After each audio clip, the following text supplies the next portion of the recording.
You're listening to the Digital Deep Dive, where we tackle the newest trends, strategies, and pain points shaping growth across the digital landscape. From Amazon and D2C to international expansion, join our host and e-commerce leaders across multiple industries for in-depth discussions on how to maximize your brands in the digital arena. Now, here's your host, Aaron Conant. Well, hello, everybody, and welcome back to the Digital Deep Dive podcast. I'm your host, Aaron Conant, and today we are going to do a deep dive into kind of the history of Amazon advertising. Basically kind of that scale. I've been having a lot of questions lately as people have been moving around, as people have been, I would say, leaving jobs or getting let go. And then the follow-up people who are in a spot need to still explain what's going on within Amazon advertising, why it's essentially different than everything else, what's changed, why has it grown so much. It's very interesting from the standpoint. You think a lot of these conversations would have been had, but surprisingly enough, they haven't. So Tim Zawislack has been a longtime friend of the network, has been at large brands, has been within agencies, and we were catching up the other day. And I think we actually recorded a podcast probably over a year ago, maybe 2 years ago. Geez, I can't remember. And we're catching up. And I was like, hey, Tim, you want to jump back on and chat Amazon advertising? And he was like, yeah, let's go. So, Tim, I'll kind of kick it over to you. If you want to give brief background on yourself and everything, that'd be awesome. And then we'll jump into a conversation. Sound good? Sure. It sounds great, Aaron. Great to join you. Great to have caught up the other night. Always a pleasure. I've had the privilege and really an honor of working and helping drive some very, very large legacy brands over the years. And they're all different and they all have their nuances and they all have different go-to-market strategies and sort of business models and so on.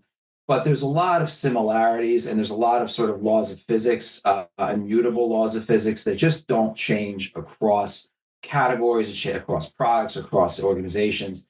And, one of which, especially today, is that, Amazon is pretty important, and in some cases it can be the most important to some organizations. And it not even necessarily as sort of as a customer to whom you're selling goods, but as a vehicle to sort of tell your story and tell your brand story and lend, authenticity and relevance in the face of a lot of what I like to call nascent brands that didn't exist a year, 2, 3 years ago. They just didn't exist. I mean, you've got this whole sort of cropping up of brands that, in some cases, 12 consonants in a row.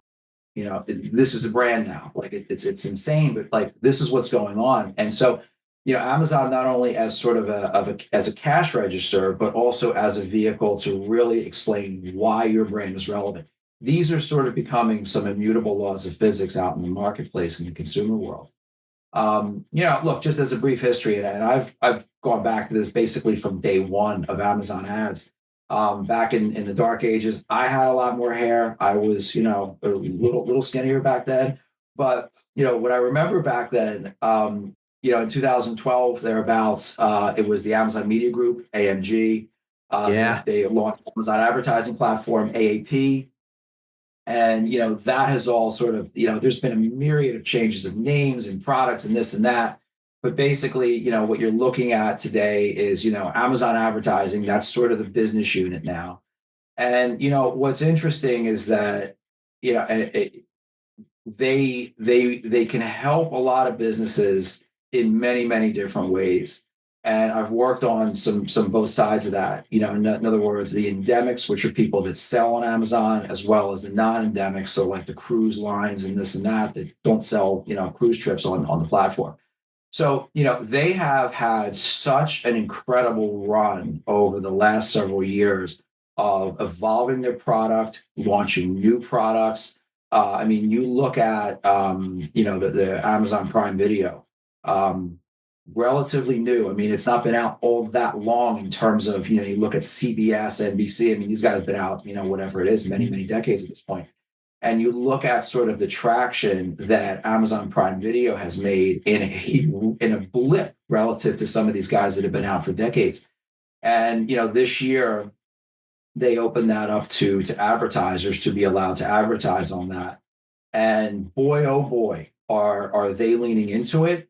And if you are on the brand side, again, endemic or non-endemic, if you're not sort of playing in that space, you're probably missing the boat. And it's such an opportunity to get in front of people that you're just otherwise not necessarily going to be able to get in front of. And it's interesting what I pulled a few stats in advance of our talk today, and I don't want to get bogged down on this. This isn't an analyst call or an earnings call by any stretch, but if you look at historically what that business, the revenue has done on the Amazon advertising. I'm looking here. This is from Statista, who I like. 2019, they were doing a little under $13 billion in ads. Last year, according to them, little under $47 billion. It's stunning. But it makes sense though, right? I mean, they're delivering. If you go back, you mentioned AMG. My biggest issue when I was on the brand side with AMG was actually getting information back out, right? Whether it was the path to purchase, whether it was, they kept saying the halo effect. Yes. One of our good friends, Kashif now, who's over at XMars, June Choi is over there with him as well. And I was actually buying my ads. June worked at Amazon. He was on the Amazon ads team. And so, these things that I was asking from him back in the day, like we're talking 2015, 2016, was like, hey, this looks great. But the halo effect, like how do you actually prove this out? Or, hey, you're saying I, have a $1.72 ROAS, but I'm looking at 18 cents. Like what? Yeah. How are you making these complications? And I think one of the parts where it made it really invert was when they started sharing more information, especially with the Marketing Cloud. When you can show that it actually works, oh yeah, let's go. Yeah, I mean, what's wild is that AMC is such a cool product if you know what you're doing with it. And if you're able to sort of use that as a center, as a sort of a fulcrum between Amazon retail, Amazon ads, and your internal brand, go-to-market, whatever teams, right? And if you know what you're doing and you are able to orchestrate, and it's a little complicated. And then, by the way, the right agency too. And I know, we have a lot of, we were catching up a bit on agencies as well. But if you also have the right agency in the mix too, who really understands and has line of sight to all that stuff, not only can you make some magic with your brand on the platform, but it will help you, if you do it right, if you're selling into retail as well, you can get a very, very noticeable lift. And then crucially, you can start glomming some share back from some of these nascent brands that were just eating your lunch, whether you knew it or not, over the last couple, 3 years. It's incredibly powerful. Look, they one of the, I think the big impetuses for AMC, cookies are supposedly going away. Google's been trying to do this for a while. They can't figure this out yet. But, Amazon, look, to their credit, they've been way out in front of this and said, you know what, cookies, whatever. We have all of these signals that's unique to us. No one else has anything like this. Wire them all up. We don't need cookies anymore. And, I was at a dinner last week where a guy I know and respect immensely was on a whole thing about how, he runs a brand, runs a great business, and he's a smart guy. I'll never sell to Amazon. I'll never put my product on Amazon. Oh, okay. I know you have your reasons. I get it. I really do understand that. I just help me, give me a drop. Help me understand. Well, if I put my product on there, they're going to know all about my product. They're going to reverse engineer it. Da, da, da, da, da, da. I said, how much do you do in business? And it's meaningful, but it wasn't billions of dollars. And I said, listen, don't you think that in 2024, if they wanted to know more about your business than you know and your analysts know, I'm pretty sure they could do it whether or not you sell on their platform. And so, it's like they have so many signals out there now that cookies bad. We don't need them. Yeah, my my favorite is when I'm having those conversations with people and they're like, "I'll never sell to Amazon. I don't want to be on the platform." And I just go to Amazon, right? All I do is talk to brands during the week, right? And so it's all advisory. We don't charge anything. So I'm just like, horsing around. I'm like, I pull up Amazon and I type in their brand. I'm like, you're already on. Like somebody's already selling it, and they wait, what? Like, yeah, yeah. If you've got that good of a brand and that good of a product, again, and if you're not, 200, and 200 million and up, somebody's already found your product and they're selling it there anyways. I'm sorry, they are. Now, the classic, basically the response I have is like, okay, so here's the reality is, do you want to be part of that conversation with the customer or not? Because Amazon's taking your place and this third party is taking your place that's reselling it. They might have it in their garage, right? Especially if you're in the CPG space, you should be totally freaked out. But you need to be on with it. You have to be on the platform at this point in time. You basically just have to. And yes, is it harder? It's as easy as ever to get your product up there. Is it harder than ever to protect it? Yes. I mean, there's just different rules to the game at this point in time of, hey, when you go out there, you can't just throw anything up there. You have to, protect the buy box, right? Unauthorized resellers, all these other things that can happen. But kind of what you're saying, like with the advertising piece and the marketing cloud, I liked how you put it because a lot of people just grab the marketing cloud, they just plug it in, they look at all the data. But oh, by the way, you can do custom audiences in here now, and you can actually do a pixel on your direct consumer site. Now you can bring it in there, and you can do a custom audience that's an exact match. You can, deprecate everybody that you actually put into the clean room, essentially what it is, right? You do custom audiences on people who are exactly like that in Amazon and drive them through the DSP back to your direct-to-consumer site. Like, you don't even have to use the marketing cloud to drive traffic to an Amazon detail page. You can drive it to your direct-to-consumer site. Like, you get to do whatever you want. And brands aren't doing it. I don't know. Here's one of these things that, these things that a lot of people sort of hold true that just isn't necessarily so. And there's context to everything, of course. But, if I had a nickel for as many times as I've heard, oh, Amazon will take all your money, I'd have a lot of nickels. And you look, find me a tech vendor, find me a SaaS, find me in any one of these guys that won't take all your money. Google, call Google, call Meta, call TikTok, call Yahoo. I think they'll still take your money. Like it really just comes down to, it's incumbent on, and I think this is where this falls flat in a lot of buildings. It's incumbent, and you got to be honest about this. It's incumbent on the chief digital officer, chief marketing officer, chief e-commerce officer, whoever is at sort of the top of that food chain. It's incumbent on him or her to take an Amazon ads team and an Amazon retail team and an agency partner. And that's another thing. You'll hear, oh, Amazon ads doesn't talk to Amazon retail. I'm pretty sure they talk. Are they, in the offices next to each other? I have no idea, but I'm pretty sure they do talk. But it is just a fact that it's incumbent on the brand, whoever's running that part of that business on the Amazon side, it's incumbent on the brand to wire all that up, to go forth and to say, Mrs. Amazon ads person, I'm going to invest an incremental dollar into your P&L. That's a cookie for you. That's good for you. Okay. It's not necessarily good for the Amazon retail manager on the face of it. However, you have to sort of wire them up to say, hey, I'm going to go invest. And it's basically with incremental, it's going to be top of funnel, which is more important than ever. You're going to go invest an extra dollar on top of funnel. At some point in the not too distant future, that is going to yield an increase in consumption, OPS, point of sale, whatever you want to call it.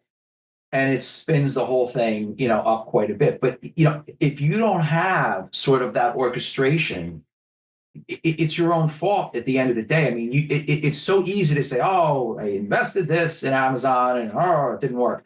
Well, what'd you do to make sure that it worked? What did you do as the brand owner, as the head of whatever sort of commercial side of the brand you're running? It is so important that you sort of take the lead and define and say, look, And by the way, measuring ROAS, I got away from ROAS, Aaron. I got away from that the summer. I think it was the summer of like 19 or 20 when iOS 14, whatever, when basically Apple shut all the signals off of Meta, and you had no more signal coming out of Meta whatsoever, on iOS devices. And I said, you know what? We used ROAS. It was important, but it wasn't the be all end all. We've basically gone back to an old school ad to sales ratio. And you look at all the KPIs underneath. Of course, you look at ROAS. Of course, you look at click-through rate. Of course, you look at CAC. And of course, you look at all these things.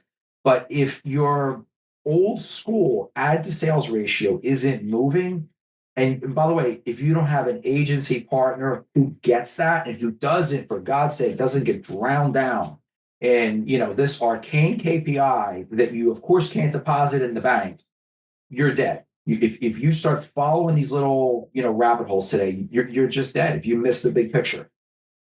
Well, I have done a podcast with Megan Caroon over at Clear Data, and her whole thing is around data and being able to pull apart everything and then have a realistic look. At the end of the day, it's around sales, right? Did you move the needle, and where did you move the needle, and was the dollar spent worth it? It's the only, I think it's the most authentic retail media measurement platform that's out there. And it all goes back to, you can do return on ads, but you can actually pick whatever metric you want to follow. At the end of the day, did sales go up or down based on what you did? That's what everybody wants to know. And they do so profitably over some horizon of time. Like that's, at the end of the day. And I'll tell you, the days of brands, having the ability to, we were talking, money's more expensive. And there's a whole conversation, of VC and PEs and what their appetite is to do some of this stuff today. If throwing, as a dear friend of mine calls, big dumb Death Star money at these things today, it's over. Like you have to figure out, and it's a lot of work, right? You got to figure out over some reasonable horizon how to grow top line, but at some degree of profitability. And it's tough stuff. I mean, it's not, and it's not just as simple as saying, like an ATM, like it used to be years ago. Oh, I'll put $1 into Google AdWords and I'm going to get 20 out. That's over. It's over. But you bring up another good point, which is the agency side, which is, a conversation I have regularly. I'd say a lot of my time is helping brands that start up the Fortune 500 with agency selection as a whole. And this idea that you don't need an agency. If you're small enough, I understand it. If you have a small enough SKU count, if you have a small enough spend, there's a variety of different ways to look at it. But in most cases, if you're, small, mid, to anything large, you need an agency partner there. You cannot stay on top of the rate at which technology is changing, the rate at which Amazon is changing, the rate at which it's releasing new things, which is where you get the most benefit, right? Is at the beginning when Amazon releases it. You remember AMC back in the day, or AMS back in the day, I was like at a nickel a bid. It was crazy. And we were able to build like 9 number one bestsellers. Just, blitzing through the dashboard. I mean, that was a million years ago. Yeah, but that was easy, right? You're just printing money. Those days are gone. And to have an agency partner, but again, alongside of that is a lot of, so I'm constantly polling the network, right? Of who's the best, who's working, who's not. Would you go with them again? Would you not go with them again? What are they great at? What are they bad at? To try to get this short list of agencies. And that is, direct consumer. It can be, a lot of it is just Amazon, full service, just paid media, content, whatever it might be. But when a lot of those got, gobbled up by PE or by larger agencies, this is something we were just chatting about. And then what happens at that point in time is the founder leaves and wheels fall off and passion's gone. Like, what is I heard you brought up agency. Like, I'd love to hear your thoughts on the agency side. I was privileged to, Amazon asked me to go talk to some agency partners at an event and earlier this spring. And, there's a couple of things my recommendation, that's being on the brand side so long was, look, what I'm looking for in a great agency, right? Forget price, forget this, forget that, because that's easy. You can work all that out.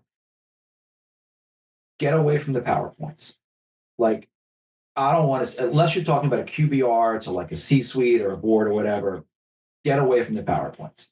If you can't on a biweekly or monthly basis sit and do this and just talk the business, and after a certain period of time, that agency partner spreckens your SKUs. The ABC 1, 2, 3, 4. Oh, that's really doing great. Oh, the XYZ is not so good. Like, that's a good agency, right? And when they get to that point where, and it's cliche, but it's true, where they actually become an extension of your team, that's what you want. I think you also have to sort of level set what an agency can do and what they can't do. I've been on, in organizations where there's this irrational exuberance that an agency is going to come in and pow, you're going to see just POs come in like you've never seen them before. That it's not going to happen. Like maybe 100 years ago, I don't even know if it happened then, but like that isn't going to happen. Like an ad agency is going to help you with the Amazon ad side of the house. All they can ultimately do is stimulate consumption. They can't control Amazon's weeks of cover, weeks of inventory that they're keeping. They can't control that. All they can do is help you create the pull in the marketplace. And then, once you're starting to run out of product, that's going to inherently stimulate, pulling goods in from the brand side. I'm oversimplifying that by a country mile, but like that's what they're capable of doing. I would say also what makes a great agency is folks that are going to be in your building some amount of time every month, quarter, whatever it is, because, I got to tell you, if you don't have that, you mentioned the word passion, you mentioned that sort of that energy. Look, this is an industry that can get pretty dry pretty fast. I mean, you're looking at, X's and O's and numbers all day. It can get dry. If you don't have sort of a love for what you do and in sort of like inject that into whatever brand that agency is working on, there's no sort of like magic there. And your point about, founders exiting, look, I could not have a deeper admiration for these guys that, I don't know, lived in their parents' basement for 4 years, starting the thing and sacrificed and, drove an 82 Honda with 3 wheels. I mean, like I have deep admiration for these guys that did that, stuck it out and then made money. But boy, oh boy, when they leave, it can get really, really, really tough. Yeah, I mean, that passion is gone. And I also think like when they get that check, you have a lot of people that were executing at a high level. We're like, I would love to get that check. And I've now warmed myself up to the point where I'm really, really good at what I do. Why don't I just step aside? Maybe they get a small like percentage, right? Not life-changing money, right? Maybe they go out and get a 2024 Honda, right? And then they start their own agency. And then that passion is there. But again, they're right out of the gate. They've got 3 people. They can't handle the bigger stuff. Over the past few years, as everybody's gotten kind of, acquired at that top level, it's been interesting to see. There's like a new slug that are just starting to get there right now. I mean, we have the, Universal McCanns, we have the Omnicoms, we have all these big ones. But as a whole, when we get into like niche Amazon paid media and execution, there's few. Most of them can't do it at the efficiency level, the cost level, the performance level of a boutique agency that's fully focused on Amazon. Maybe Walmart, as well, but predominantly Amazon. You need that focus. It's so much different than every other platform. It is. I mean, and to think that the sort of laws of physics that apply to Amazon, a lot of that is transferable across categories, verticals, but it doesn't really transfer over to Walmart, over to Target, certainly not on D2C. Like you'd never make a product detail page the way Amazon does on your own D2C site. You would never do that. So, look, your mileage may vary. I've not seen a lot of folks at agencies that are great at Amazon be great at other things either. I've just not seen that. Yeah, the only time I've seen it is when two like-minded agencies kind of come together, as one. And again, it's not an acquisition, it's more of a merger. Yeah. That is so rare, though. It is so rare. Usually it is just in Amazon. And that's fine. And Amazon operates so differently. It's going to be interesting over the next 5 years, as I think we're going to see an acceleration of it all coming together underneath kind of one chief digital officer as a whole. There's kind of the tug back and forth, it seems like, between sales and marketing. And maybe it's not the CDO. Maybe there's a new role that's out there, but at some point in time, the spend, you can't just have a sales team asking for more on a specific retailer. You can't just have the marketing not talking to the sales, not talking to operations or actually what's coming, the feedback into R&D from all these review programs that help you generate new products, or actually the content for all of your advertising. You get into what actual products do we have in stock? Which ones do we want to sell on which platform? What's the bundle? Operations, sales. You're going down the road of channel strategy. Boy, oh boy, is that a whole separate conversation. I mean, it just also, this is, you ask, what's a great agency look like? Great agency, somebody's going to walk into your building and tell you, you guys are screwed up, and you've got, this fee, that fee, the other fee. No wonder you have all that. No wonder you've got sort of on certain SKUs a race to the bottom, because if you have a relatively new organization where this is all they know, and they're not in every single point of distribution across the country, they're not in every big box in the nation. Yeah, they're going to have some channel strategy because there's really not in that many channels. But if you've got sort of some of these legacy brands that are literally in 10,000 points of distribution across the country, chances are pretty good their channel strategy's iffy at best. Yeah. And so you got to have, you need a certain amount of humility. Like you mentioned, what does that role look like? Is it a chief digital officer, chief commercial officer? I have no idea where these titles are going. I mean, there's the chief everything now. It's amazing. But there's chief dog walker. I saw it's ridiculous. I like chief everything officer. Chief everything officer. Yes. But if you're not, orchestrating that, and I love that word because it's just so true. If you're not orchestrating some meaningful channel strategy across, a dedicated set of merchandising for Amazon, one for making this up, Walmart, Target, Ulta, Kohl's, Costco. If you're not sort of thinking that through, and you need to be doing that the way supply chains work 2 and 3 years out, you have to be anticipated 3 years out. If you're not doing that, you're going to have challenges of profitability. Yeah. I mean, profitability, it's the number one driver of all the conversations I have when people, just reach out, say, hey, I want to have a conversation around XYZ. If there's any help, if there's any new strategies, ideas, it is all based on profitability. But as you're talking about that omni-channel, that the strategy as a whole is encourage people to go ASIN by ASIN, SKU by SKU, whatever it is, retailer by retailer, marketplace by marketplace. And what is your unit economics for every item?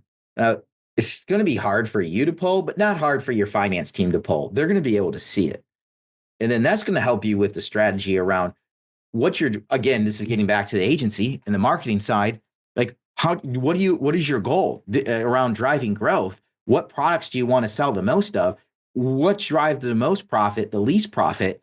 You want to enable your agency or your internal marketing team to do the right thing, to promote the items that are making money. You have to. And like, I'll tell you, if you're not, someone else is, like someone else out there. And it's shocking, Aaron, how, unless, look, there's many platforms out there that do this. There's some gold standards. I mean, you look at Stackline, you look at Jungle Scout. It's, if you don't sort of have enough, I go back to the word humility to say, okay, those guys looking at sort of these nascent people that are out there on the platform, trust me, these guys know their profitability down to the color variant, the size variant. Trust me, they know. This is all they do. They don't have, they can't watch this multi-billion dollar global organization. They can't do that. So like they sort of have no choice but to be like really, really prescriptive with what they do. But again, back to, the power of a really robust agency who maybe you've not done this before. And, maybe, that agency needs to really, really take their time and show you, hey, here's what's going on out there. Here's who's kicking your butt, quite honestly, in this category, this category, and this category. And by the way, you might not have known this. They're glomming share from you for the last like 3 years, and you're leaking share, and you're just banging your head against the wall. Like, why am I plateauing? And if you look at the TAM on some of these categories, the TAMs are up 15, 20, 30%, but like I'm flat. Why is that? Well, you gotta reverse engineer it. And I keep coming back to this concept of humility. I mean, you and I have been around a lot of people with, egos. I don't know how they fit in these buildings. I mean, I don't know how they get in the front door of some of these buildings. I really don't. And, you have to approach, Bezos every day is day one at Amazon. You kind of have to approach your business that way too, because for someone else, it literally is their day one of their business. And, they're deconstructing you better than you've deconstructed yourself. So you really, really have to get, slicey and dicey, break it all down to sort of like build it back up to accelerate it sometimes. Yeah, I was reading this a long time ago, a book, and it was saying, somebody out there right now is building the silver bullet for your business. And True. And you can't stand still because you got to be moving. You got to get out of the way. And I agree. But it's tough, man. Like I think you know it, man. It's a grind, especially on the marketing side, on the paid media side, on everything. Like the jobs in marketing, digital marketing. I've said this over and over again, I think, on the podcast. They've changed more. They're changing faster than ever before. And you're required to stay on top of it. And the people that you're reporting to have no idea what it's like. And in that absence of knowledge, people oversimplify and assume the worst. Right? Oh, it should be easier. I see everybody else growing. Right? Like, why aren't we growing? I guess we can't grow. And maybe you don't know what you're doing, or maybe we need to fire the current agency, or maybe we need to whatever. But, in reality, a lot of times I feel like I'm providing a therapy session for brands. Like, yeah, like you guys know it better than anybody else. Yeah. Look, I despite, conventional wisdom, I don't know a lot of people in my type of seat that just, play with little G.I. Joe dolls all day. I mean, I've heard that once. I have heard that. Never really actually seen it happen. But while I completely agree with you, like, this is tough stuff. It's just really, really tough stuff. But, at the end of the day, I'll tell you two things. You are not solving the great medical mysteries of our time. I mean, there are solutions there. They do, however, take a whole ton of work. And I can tell the leadership, if you think you're going to be in your building, I don't know, 20, 30, 40 hours a week and just punch the time in, think you're going to be successful, you won't, because it requires work, and to your point, your entire building, your supply chain, your ops, your brand, your marketing, everybody. It requires work and all that. But when you get it right with the tools that are out there today, I mean, my God, you can do stuff on Prime Video, right? You can do stuff there that if you're orchestrating it properly, you will see a lift out at Walmart, Target, Costco, Kohl's, Ulta, Sephora. You will see a lift out there, and it's measurable, right? Like I agree. The halo effect and all that, great. But like, you can actually measure this stuff today, if you sort of, think it through before you just throw a bunch of money at it. So, while, yeah, it's tough stuff, the things that you can do and quantify today are pretty awesome. Yeah. Awesome. Well, we're right here at time, my friend. Tim, thanks so much for your time today. This has been awesome. I don't really hear my dogs here at the time too. Yeah, I know, right? They're like, time to go. But thanks for being such a great friend, partner, supporter of the network as a whole. And thanks everybody for listening to this episode of the Digital Deep Dive. Thanks everybody for listening. Have a great week. Always a pleasure.